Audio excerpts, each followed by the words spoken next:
Bizim kullandığımız motosiklet can tehlikesi koronadan daha kötü, koronadan daha beter. Yani kullandığımız iş, yaptığımız iş pandemiden daha tehlikeli gerçekten.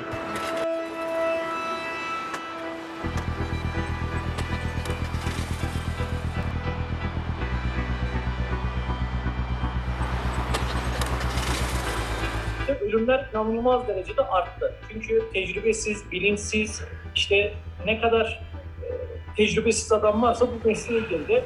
Bu zamana kadar bu meslek bu kadar ön planda değildi. Pandemi dönemiyle beraber ön plana çıktı. Garsonlar, komiler, pandemi dönemiyle işsiz kalanlar tamamen bu sektöre yöneldi. Daha birkaç ay önce döner ustasıydım. Yani birkaç yıl döner ustalığı yaptım.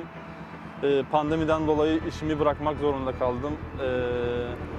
Mecburiyetten daha doğrusu kuryeliğe geçtim ama sonradan farkına vardım ki iyi ki kurye olmuşum.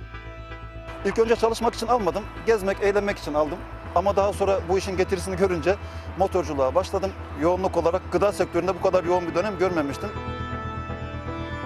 Eskiden bir restoranda 3 kurye arkadaş çalışırdı. Örnek 40-50-60 arası bir sipariş çıkardı. Şu anda aynı 3-4 kurye arkadaş çalışıyor ama siparişler 90-100 arasında. Bu mesleği herkes yapamayacak. Önüne gelen bu mesleği yapamayacak. Firmalar sigortasız, evraksız, belgesiz kurye çalıştıramayacak. Bununla ilgili mesleki yeterlilik belgesi olmasını rica ediyoruz. Çünkü şu anda motosikletini alıp, ehliyet alıp herkes kuryelik yapabiliyor. Yani tamamen bir kontrol mekanizması altına gelip tek çatı altında toplanması gerektiğini düşünüyorum.